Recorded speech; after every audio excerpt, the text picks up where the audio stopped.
Well, I was talking with a bunch of friends who love God and who wanted to reach our community, and we were saying, what can we do to kind of start to reach out into our community in some new way? Maybe people that won't show up, some people will come visit your church, some people are never going to come. You got to kind of go where they are.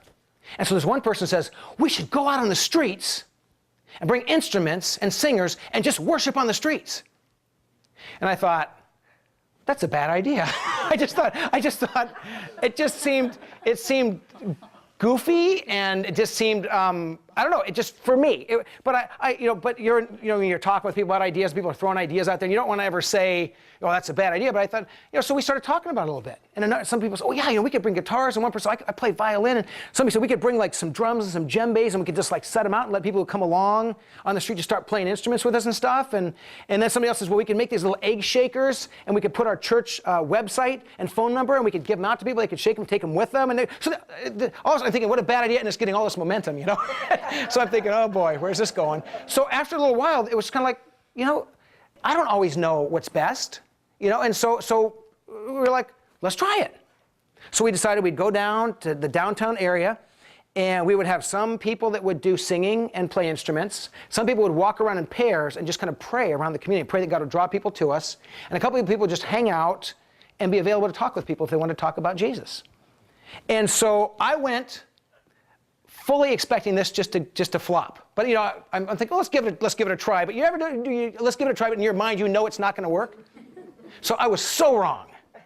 We go down there and we just set up, and it's still, we live in America, and you're free. The thing about America is you're free to worship. I mean, we're still free to do this in a public setting. So we set up on the street and we just started worshiping. And we had a little table that had some song sheets and these little egg shakers and a few books, Christian books, and we just put a sign free. Everything was free. We didn't want to charge anybody for Jesus, everything was free. And we just started singing, and it was unbelievable. These pairs of people are walking around praying, and people just started coming and grabbed song sheets and started singing along. And there was 20 people, and there was 30 people.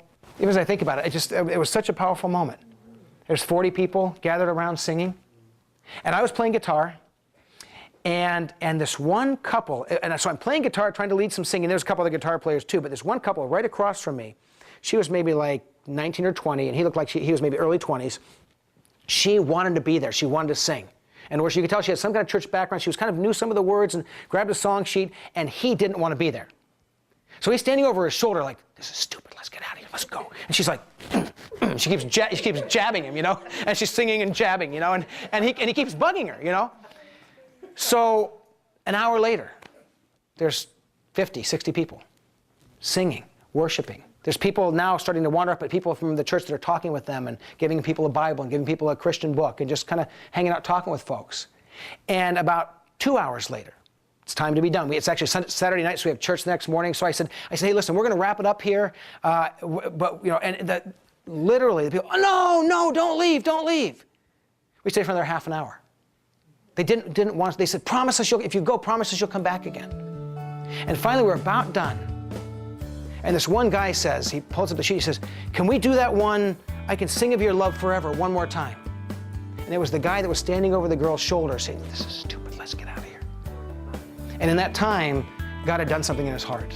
His heart had softened. And it just struck me that we spend a lot of time saying, how do we get people to come to our church? But we've got to find ways to say, who are those people that will never walk into our church till we come to where they live first? And whatever that is, to say, God, are there new creative ways we can go out and touch lives?